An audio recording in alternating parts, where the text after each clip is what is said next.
Beri nama pedang ini Naga Puspa. Selamatkan dia. Jangan sampai jatuh ke tangan pendekar berwatak jahat.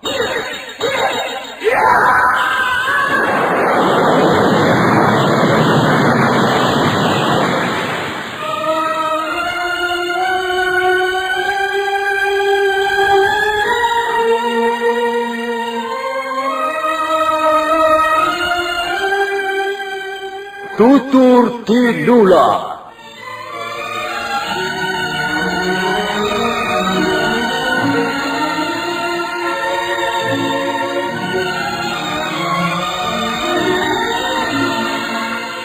Sebuah sandiwara radio serial, produksi Sanggar Cerita dan Teater Sanggar Prativi. Sebuah kisah dengan latar belakang sejarah runtuhnya Singasari dan berdirinya Kerajaan Majapahit.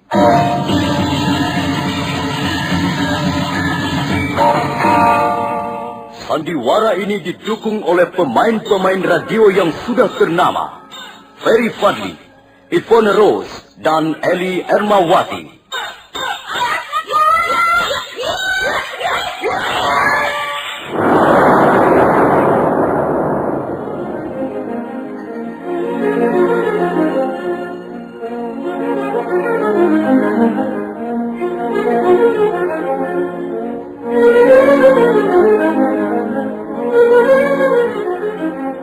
Cerita ini ditulis dan diolah oleh S. Tijab, hiasan musik dan sutradara J. Ispriyonoka. Kali ini mengetengahkan episode ke-9 dengan judul Badai Mengamuk di Atas Kediri.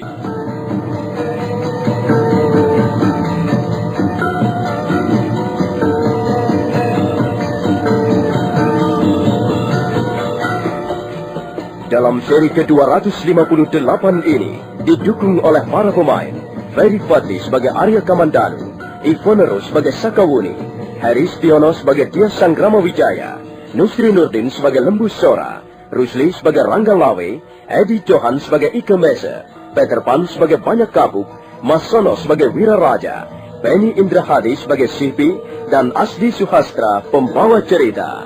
Selamat menikmati.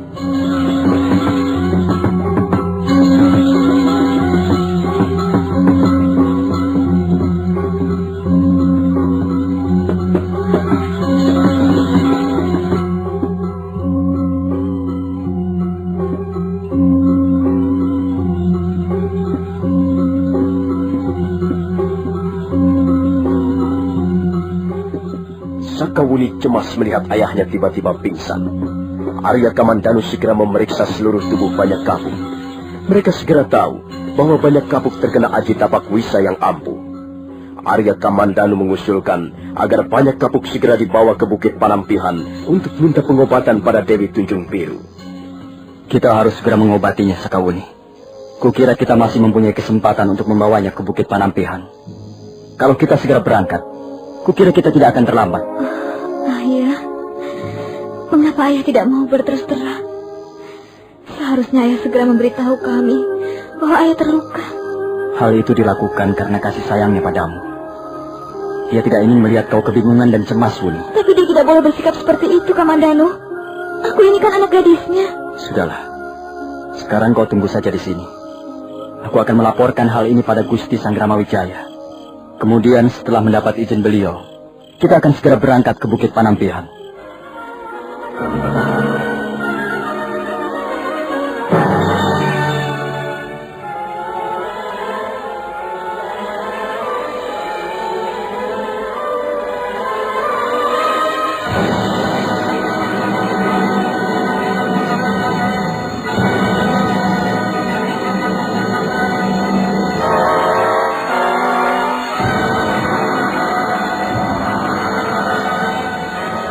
Sementara itu, di Balai Pendopo Agung Istana Kediri, pesta kemenangan masih terus berlangsung hingga jauh malam.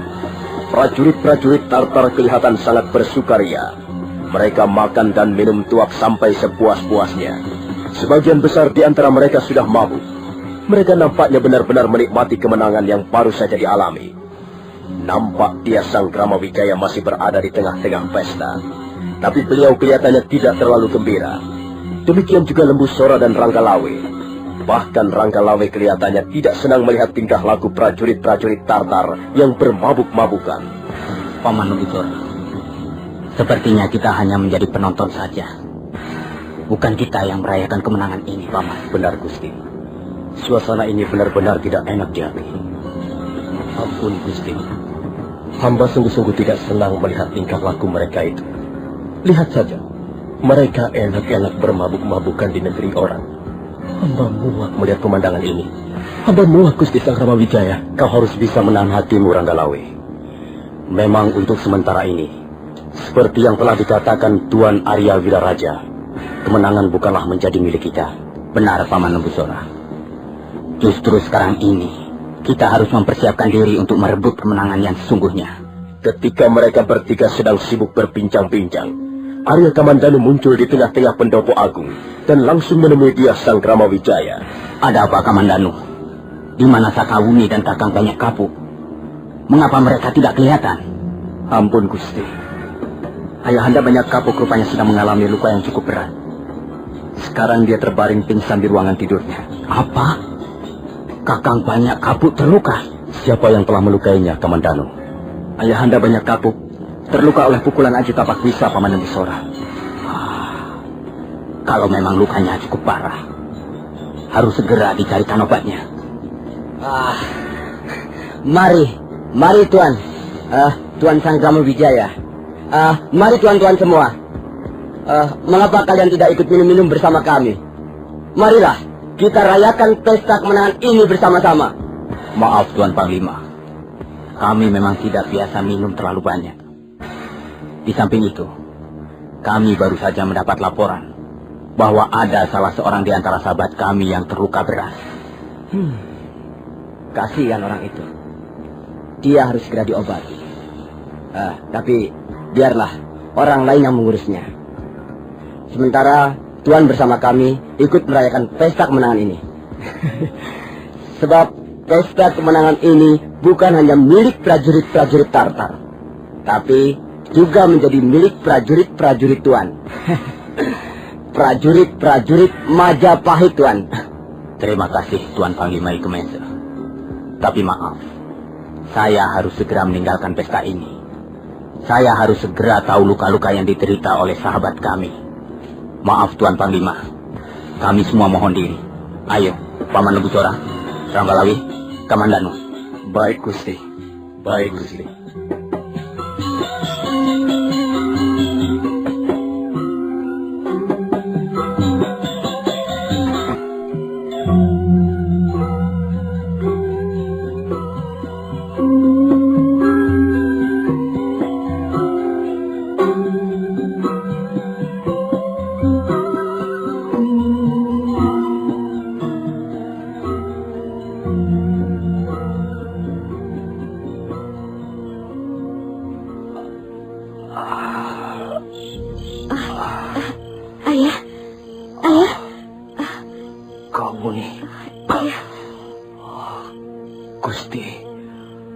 Gusti Sang Gramawijaya. Iya, Ayah. Gusti Sang Gramawijaya, Paman Lembu Sora, dan Kakang Ranggalawe juga hadir di sini. Mereka ingin melihat luka-luka Ayah. Apa yang kau rasakan, Kakang Banyak Kapuk? Rupanya hamba terkena Aji Tapak Wisa, Gusti. Bagaimana peristiwanya, Adi Banyak Kapuk? Saya bertempur melawan Bupacil dan Dewi Sambi, Kakang Lembu Sora. Pada saat itu saya lengah. Dewi Sambi berhasil menyerangkan pukulannya di bagian rusuk kiri. Semula saya kira pukulan itu tidak mengakibatkan apa-apa. Hanya dada saya terasa sedikit sesak. Dan setelah rasa sesak itu hilang, sepertinya saya tidak mengalami luka sedikit pun. Tapi entahlah, mendadak rusuk kiri saya rasanya seperti terbakar. Pandangan mata saya menjadi gelap. dan nafas saya menjadi sesak kembali. Ayah lalu pingsan untuk beberapa saat lamanya, Paman Lembu Sora. Arya Kamandanu sudah memeriksa luka-lukanya. Bagian rusuk kirinya seperti luka memar dan warnanya kebiru-biruan. Saya kenal bekas pukulan Aji Tapak Wisa. Saya sendiri pernah mengalaminya. Saya juga pernah mengalaminya, Paman Lembu Sora. Pukulan Aji Tapak Wisa benar-benar ampuh. Kalau begitu, harus dicari seorang tabib yang segera bisa menyembuhkan Kakang Banyak Kapu. Siapakah yang tahu di mana rumahnya seorang tabib asli? Kami bermaksud membawanya ke Bukit Panampihan malam ini juga, Gusti. Bukit Panampihan? Iya, Gusti. Letaknya di kaki Gunung Semeru. Ya, memang cukup jauh dari sini. Tapi kami tidak mempunyai cara yang lain lagi, kecuali membawa ayah pergi ke Bukit Panampihan. Kalau begitu, kalian harus segera berangkat sekarang. Makin cepat, makin baik. Benar, Sakawuni. Kalian harus segera berangkat, supaya tidak terlambat. Akhirnya, semuanya setuju Banyak Kapuk dibawa ke Bukit Panampihan malam itu juga. Sakawuni segera mempersiapkan perbekalan untuk berjalan jauh. Arya Kamandanu menyiapkan 2 ekor kuda. Setelah segala sesuatunya beres, mereka pun segera berangkat meninggalkan istana Kediri. Dia Sang Gramawijaya, Lembu Sora, Rangga Lawe, Kebo Anabrang dan yang lain-lain mengantarkan sampai ke pintu gerbang. Hati-hati di jalan, Sakawuni. Iya, Gusti. Terima kasih, Gusti. Ampun, Gusti. Hamba terpaksa tidak bisa menemani Gusti di istana Kediri. Tidak apa-apa, Kakang Banyak Kapu. Kau harus segera berobat supaya lukamu sembuh kembali, Kakang. Setelah itu, barulah kita bisa berkumpul lagi. Ampun, Gusti. Kami mohon pamit. Ayo, Sakawuni.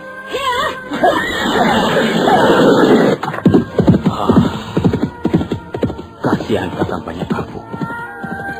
Jasa-jasanya cukup banyak untuk membangun Majapahit. Kakang Banyak Kapu adalah contoh seorang pembesar negeri yang mengabdi tanpa pamrih apa-apa. Ampun, Gusti. Apakah Gusti Sang Gramawijaya bermaksud kembali ke Balai Paseban Agung? Aku tidak ingin melihat lagi orang-orang Mongolia itu berpesta pora, Paman Lembu Sora. Aku ingin bertemu dengan Tuan Wiraraja. Ada hal penting yang ingin kubicarakan dengan beliau. Kalau begitu, marilah kita menemui beliau, Gusti.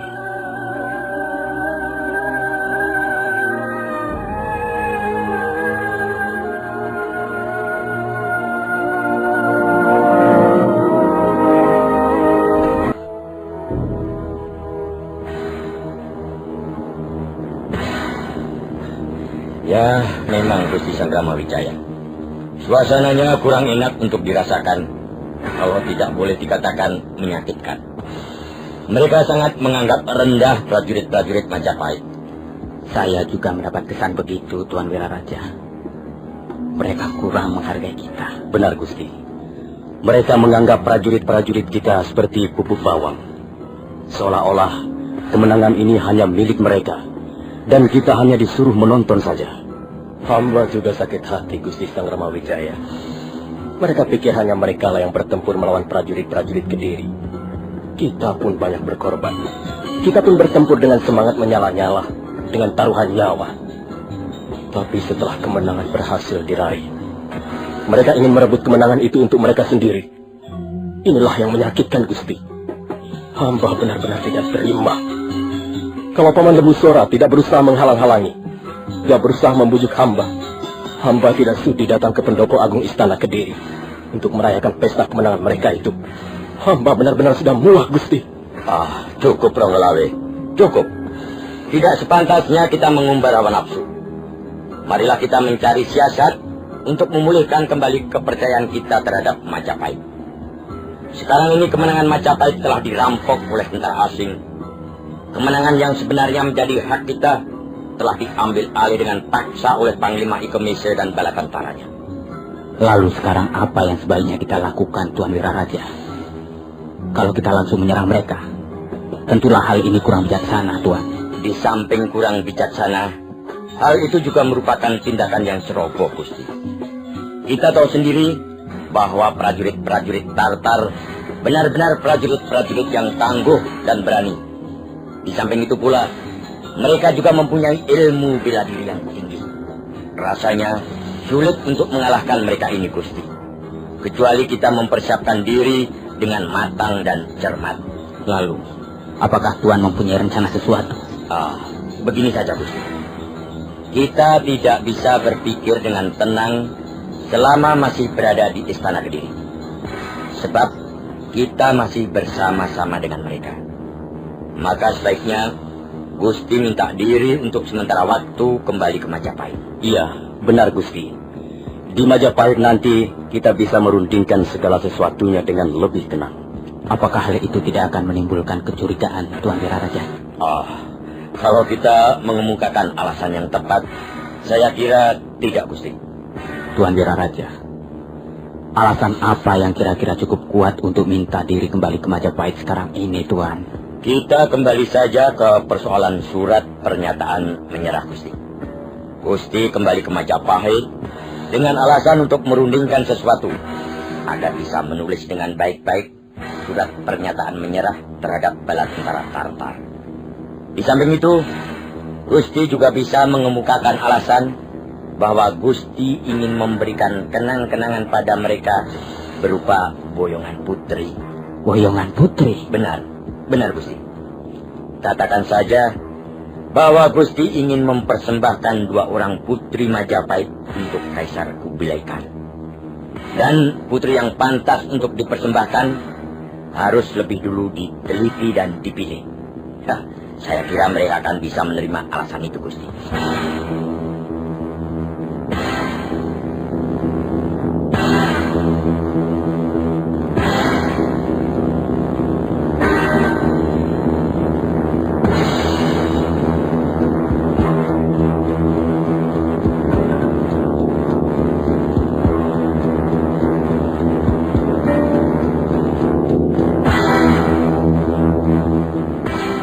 Hari berikutnya, Tias Sanggramawijaya menemui Panglima Ike Mese di ruangan pendopo agung Istana Kediri.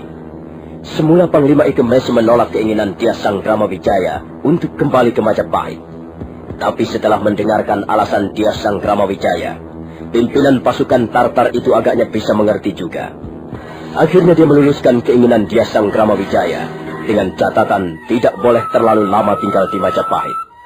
Tias Sanggramawijaya hanya diberi waktu tidak boleh lebih dari 30 hari. Tias Sanggramawijaya menerima persyaratan itu. Kemudian beliau menemui Lembu Sora dan Rangga Lawe untuk diajak mengadakan persiapan. Setelah persiapannya dirasa cukup, maka Tias Sanggramawijaya bersama prajurit-prajurit Majapahit meninggalkan Istana Kediri menjelang sore harinya.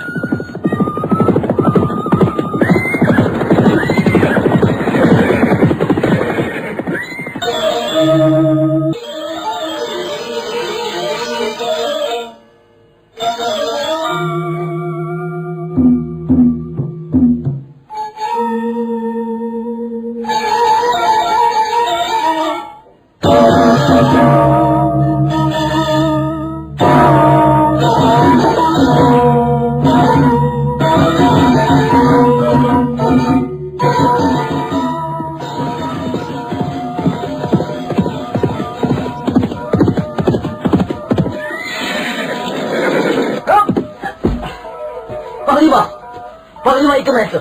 Ada apa, Panglima Siti? Saya melihat orang-orang Majapahit keluar dari pintu gerbang Istana Kediri. Mau kemana mereka itu, Panglima? Tuan Sanggramawijaya bermaksud kembali ke Majapahit. Kembali ke Majapahit? Iya. Mengapa kau izinkan, Panglima? Bukankah hal itu bisa berbahaya sekali, Panglima? Mereka bisa berbalik memusuhi kita. Mereka bisa menggempur kita bersama-sama dengan rakyat Majapahit yang lain. Kita harus bisa mencegah mereka. Mumpung mereka belum terlalu jauh, kita harus memaksa mereka untuk kembali ke Istana Kediri.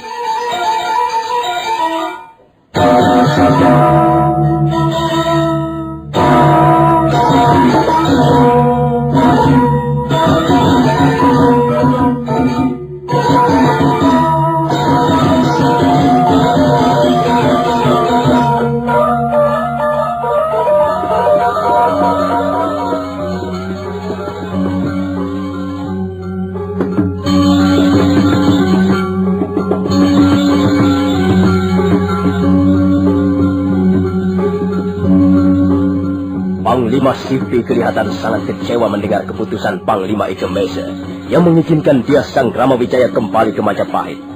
Dia sangat mengkhawatirkan kesetiaan Dia Sanggrama Wijaya untuk menepati janjinya. Karena itu dia bersemangat untuk memaksa kembali Dia Sanggrama Wijaya berikut prajurit-prajurit Majapahit ke kota Kediri.